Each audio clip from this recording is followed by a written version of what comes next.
Hi friends, this is Chris with Josephine's Design, and I'm in part 2 of day 6 of our Spring Summer Bible Journaling Camp 2020. And we've been talking about how God answered a prayer in my life, and He answered it when I went and I had been through this, and you have to listen to the first part, but I had decided I'm just going to go lay down and rest. Now, sometimes rest means we physically rest. We need to take a nap. We need to stop working. We need to sit still. I believe it's more than that. My mind was going a million miles an hour after that interview thinking, oh, I should have said this. Oh, I shouldn't have said that. Oh, you know how you do. What if, what if, what if? And when I got through it, I realized as I laid there on the bed, in the bedroom, thinking, okay, God, just show me your way. Your will, show me your will. I was tired. I had not necessarily wanted to move. I was very happy in the job I had. I loved it. I loved working in the church. I loved our small town. But it was something that my husband wanted. So, yeah, I said, okay. We gave up our house. We moved to a one-bedroom apartment, and then we had an office. But it was just, wow. It was just night and day, And, but anyway, so I couldn't believe she said, you can pick whichever one you want. Special ed, third grade, he wants you no matter what. And I was like, really? Interestingly enough, I did choose special ed, and I loved it. It was so hard because I had to go back to school at the same time and work on an emergency certificate, and nobody liked special ed. We were kind of like the outcast. That's fine. That didn't bother me. There were teachers that were very appreciative of what I did, and then there were teachers that were, there was a couple of head knockings that took place. But anyways, and I was young, and I had to be very respectful, and it was all good. God taught me a lot in that. But the number one thing He taught me with that job, because I went into that job thinking, okay, I'm in way over my head, and the other special ed teacher is completely burnt out and doesn't want to be here. What in the world have I gotten myself into? But because God put me there, and let me say this again, because God put me there, He already had a plan and a will and a way. So when I asked God, how do I do this? What am I going to do? Come to find out, my supervisor in the district, my immediate supervisor, my mom taught her granddaughter. This is in a pretty good sized city in Texas. So that was very unusual. And she didn't know who I was. And she could never say my name. It was hilarious. And I never corrected her because she was about to retire. She was wonderful. And Miss Shirley was amazing. And anyways, she said, I've got an idea for you. Because of the way I had built out the school, she told me, tell me how you teach. Talk to me what you've done. Tell me how you do this or that, or what would you like to do? And I said, I'd like to set up centers, and I'd like children to work independently, and then we would meet collectively at certain times, and of course have one-on-one as well as group, work. And she said, come with me. So she got a substitute that day for me, and we went to go visit a classroom in town. And it was a teacher and an aide, and they had this whole class, and they had set up this fantastic program, and I was just like, that's exactly how I teach. She goes, I knew you did. I knew this is what was your style. So, and at the time, my classroom was in the interior of the building. It was an old book room. Yes, hear me, a book room. It wasn't even as big as this room here. I had 22 kiddos. And at different times, come in and out because I could only be in my room so many hours a day. And anyways, it was hot. It was South Texas, humid and hot. And I found this fan and I put it up, and the principal said, you can't have that in here. That's dangerous, because it was a really old fan, like you would think in, in crafting, paper crafting, the black, with the wires. It was old, old, old, and heavy as the dickens. And he said, if that thing tips over, somebody's going to get hurt. And I said, oh, okay. But they were building on these 2 new rooms. And I just couldn't get that out of my head. And they were throwing out library carols. They were throwing out all this equipment. I got left what was in the closet. I was told, whatever's left in the curriculum closet you can use. There was nothing hardly left. So I started writing and developing and building. And so I went to the principal and I said, hey, would it be possible to use the pre-K room that's been built for next year? Could I use that room? And we could get out of the closet. And he was like, and it wasn't a closet, but, that's what it had been. It had been a storage room of some sort. And it was, it was a usable room if you only had like not even half the kids in there. So, he said, okay. And then I said, everything that they're throwing out, can I grab? He said, okay, as long as it's safe. And I said, okay. So I brought in library carols, and we had individual things. It was one of those seasons in my life where God took something that I really didn't know anything about. I knew God was gracious. I mean, I had diagnosticians ask me over and over, did you take classes to be a diagnostician? I said, no, I started out in speech communications because I wanted to be a deaf ed teacher. And I said, so, and I worked summers, at the hospital and school for, handicapped children, severely, profoundly handicapped children there in town. And they were like, really? You need to do this. Because I would send the kids to the diagnostician, to the speech therapist, and we'd all work together. And then we'd all meet together and collaborate after testing was done. And I would say, they would ask me first, well, what is your take? And I would give them my take, and they would both look at each other going, that's it. And I was just like, how could that be it? I know nothing. But what I learned is that when God called me, when I rested in Him, because I was really concerned, how can we afford this? I'm walking away from this ministry, God.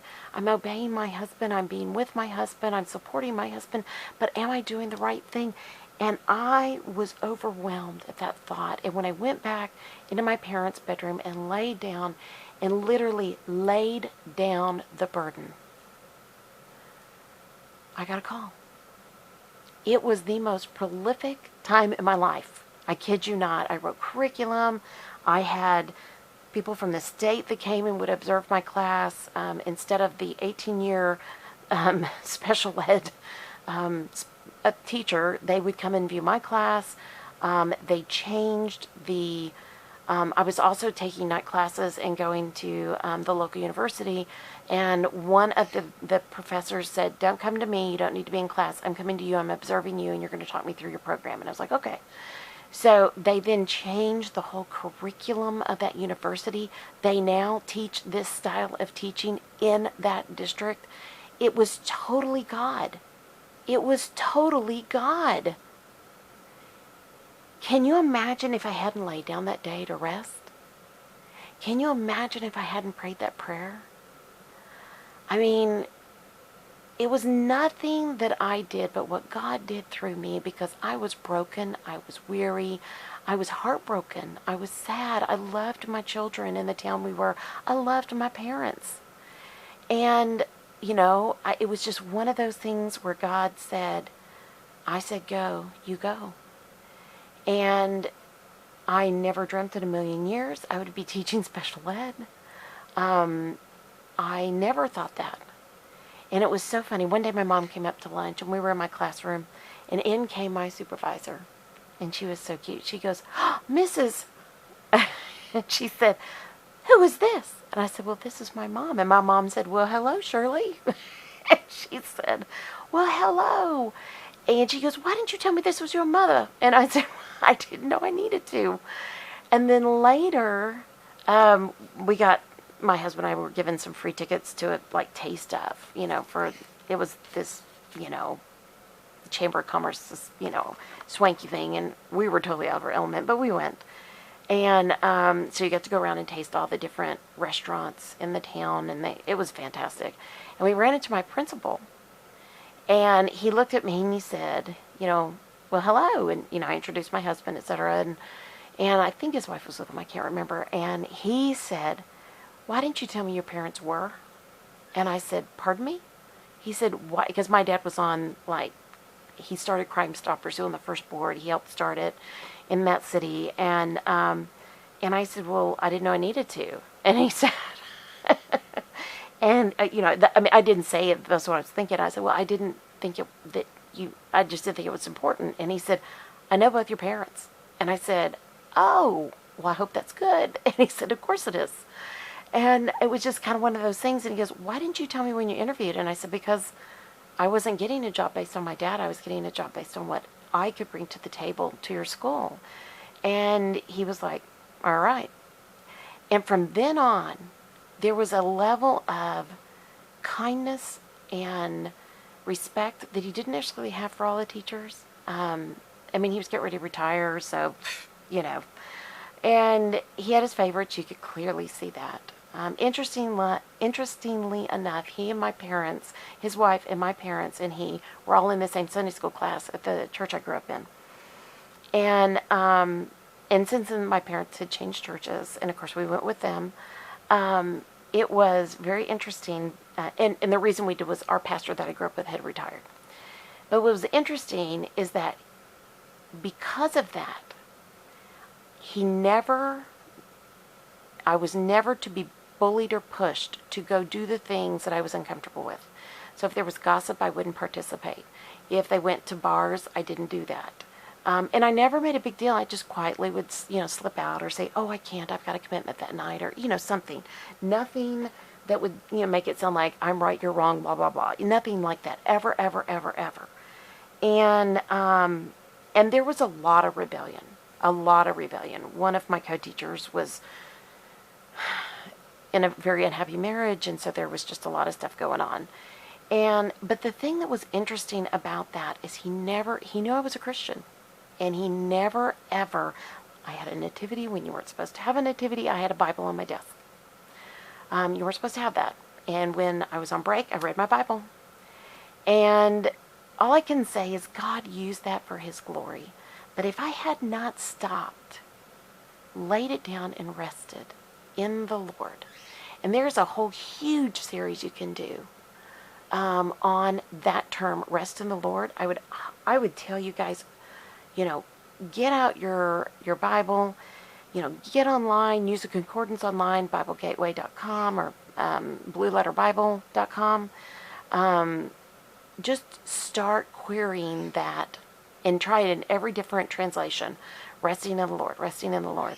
Because to rest in the Lord is to gain true rest, because then we are in his will.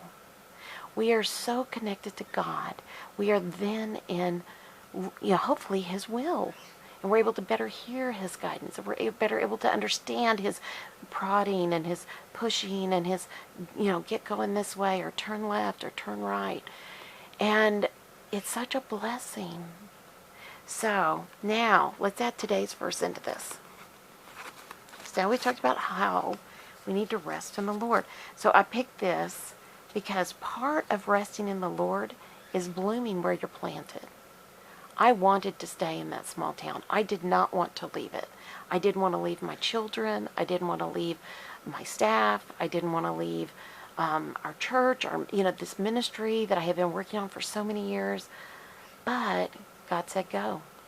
So we went. And we know, Romans 8:28, can you see why God brought this together? Because I had to learn to bloom where I was planted.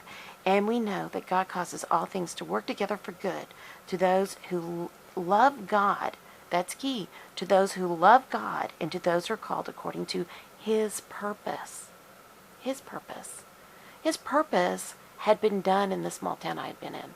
He needed me to move on, and he needed me in a very unusual place, in an arena that Christians should, you couldn't talk about it.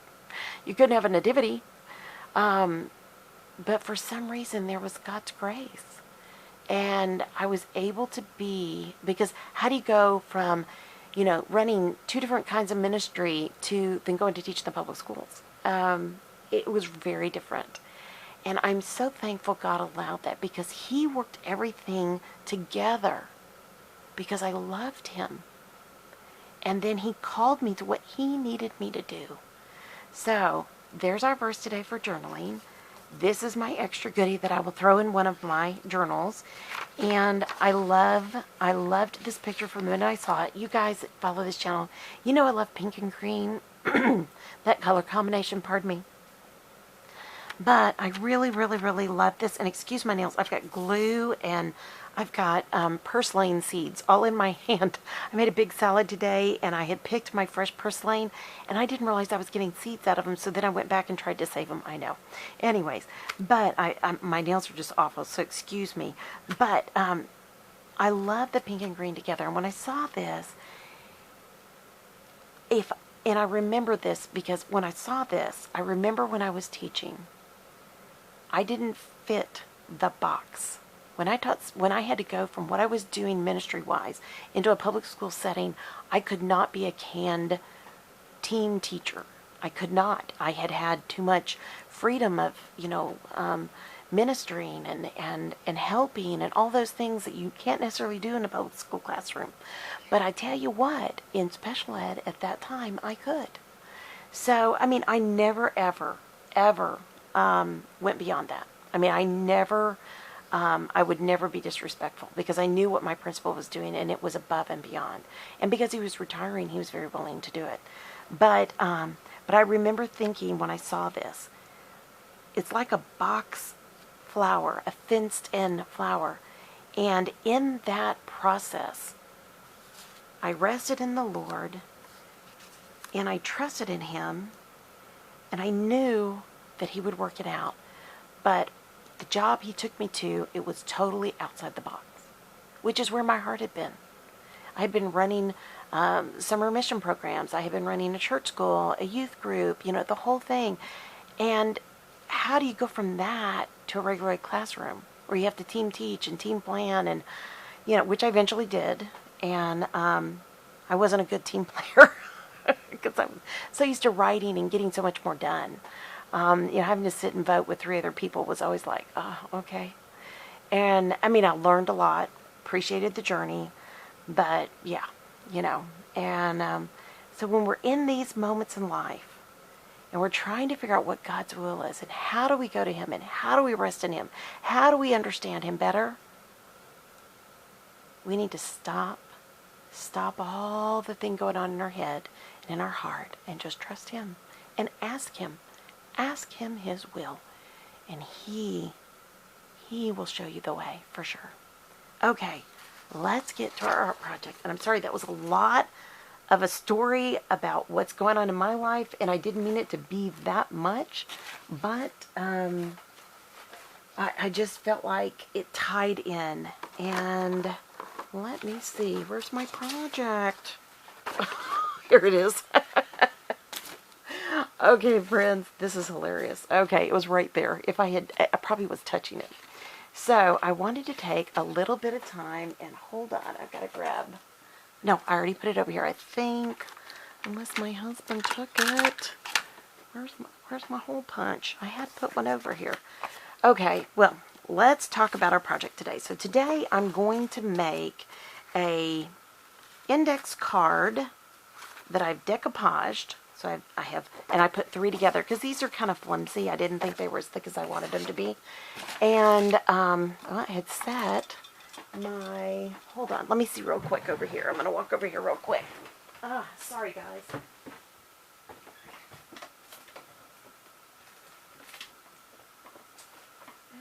Okay. Well, I think, did my sweet husband come borrow it? Okay. Well, you know what? He took my hole punch, but that's okay. We can still work it. So, what I was going to say is, what I did was I put 3 cardstock together, and I just glued them. I just used my art glitter glue, easy peasy, lemon squeezy. I didn't even use, pardon me, a brush Sorry, everything kind of tippled over. I just used a card, so you don't need to go buy a paintbrush.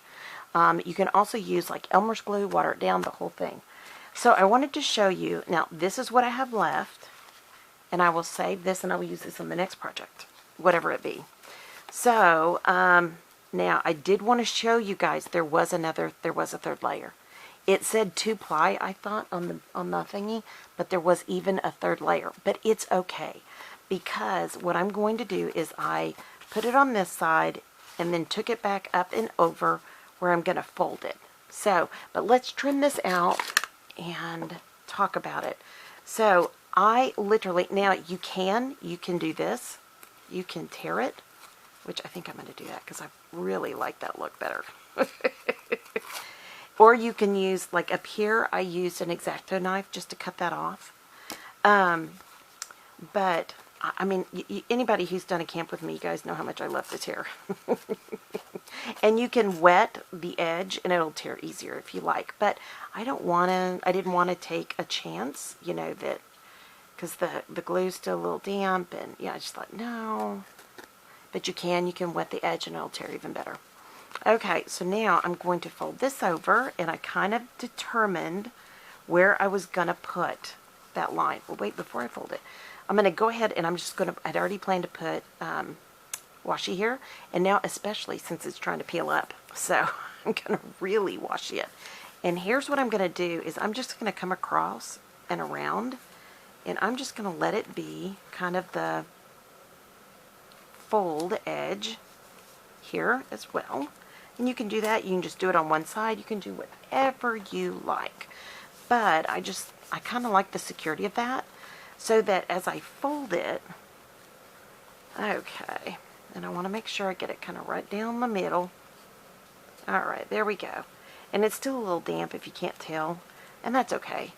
But I can crease it with my, now I will tell you, 3 layers of cards, of these cards maybe have been too much as I fold it. But I'm okay with that. I'm going to trim that off. That little bit of washi. It doesn't want to lay down, so it will just let you go.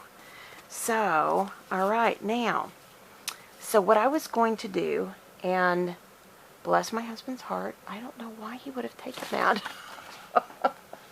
I had it perfectly right there. Okay, hold on. Let me show you a trick. So, I will get the exact measurements of what this card is, as far as where you put your holes. So, all I'm going to do is lay this down here, and then I'm just going to use a pen. And if I had my hole punch, I would punch a hole here, and then cut. So, what I'm going to do right now is I'm just going to kind of cut, and then I'm just going to cut out kind of a hole.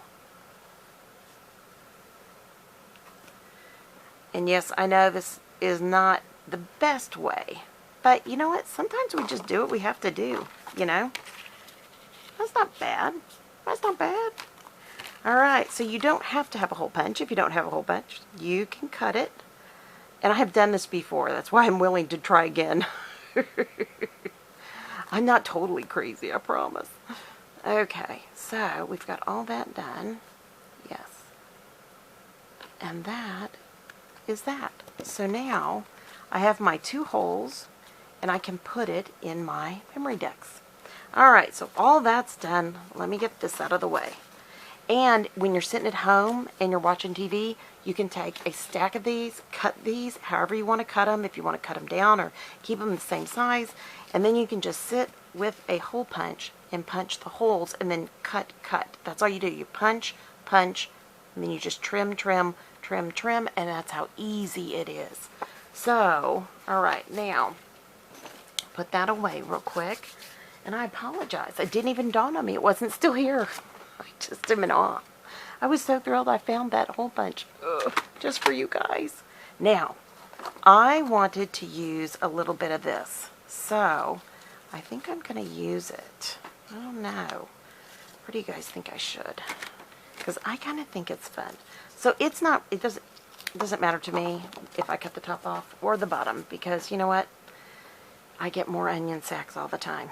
Though I've recently found it harder and harder to get my purple onions. But isn't that great? I mean, that's just an onion sack. How much fun is that? Yeah.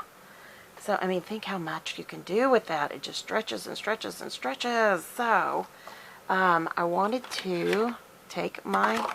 Now, you can use it like that, as like a lace, which is what I had thought I would do originally. But I think I am going to just use it as like a flourish of some sort. So I'm just going to take it and go like that. Now, you're probably thinking, well, that's different. And that's okay. You can think that. It doesn't hurt my feelings. But I am going to go ahead and kind of like staple this down.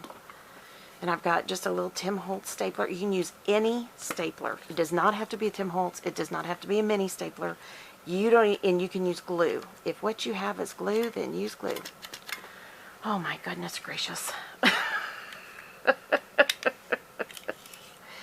It is one of those days. I'm telling you, I thought I was prepared. Oh my goodness, and I don't even know, where did I put the staples? Yay, praise God. I hope these are them. These are them, and I don't think they're them, are they? Anyway, so I think they are. Okay. Been a long time since I've pulled out staples for this. Can you tell? Ooh, they're kind of yucky. Oh, these are blades. Oh, that's what that is. That's for my other. That's for my, for my Dilly Bob. Okay, well, you know what? We don't have to. I think they've already been taken out to the cottage. So, there you go. You can use a stapler. Or you can use glue. And I'm going to go with the glue. And I'm totally fine with it. So, now, in order to let this kind of set up too, I'm going to put some tape. And I just refilled this little stinker. Where's a scratch sheet of paper? Well, I could just use one of these. Alright, let me see. I just refilled. And that's not the one I refilled. Okay.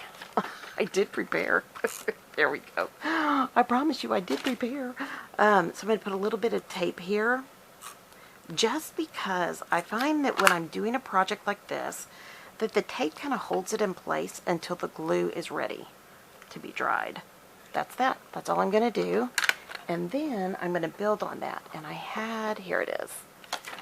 I was deliberating, did I want to do this bird, which I really like, and I might still do. I think that's what I'm going to do. There you go. So I'm just going to grab one of these birds, and I'm not going to use that. Alright. So the sticker, of course, is holding that in place as well. And then on the inside, I am going to put, where did I put my scripture? I tell you what, you lose one thing and that's it. You lose your train of thought. Did I put it up here? No. Okay, where's my picture for today? That's where it's going to be. Well, there's my picture. I thought I put my scripture right there. Sorry, guys. I really had everything laid out. Oh my goodness gracious sakes alive. That is hilarious. Okay, you know what? This is the part we're just going to bloom where we're planted. We're just going to stay here. We know that Romans 8:28 will go right in there. And then on the back, I use the white portion, and all I'm going to do is draw in lines. And I may just use like a pencil and then later come back and erase. But maybe I won't, you know. And guys, I don't know about y'all, I cannot write straight for anything. So why in the world wouldn't I do something as easy as this? And you're wondering, well, why didn't you just use the lines of the index card? Well, they went up and down. They're like this, and I needed to go across. So this is another great place to put a journaling spot, whatever you like. And I will write my journaling to God on back here. So I really apologize. I had everything laid out. So, but that's what I would do. Okay? And let me think. I also said you guys could also use any of your goodies left from your kit. So I do want to add some of my goodies from my kit. So let me get rid of that I cut out.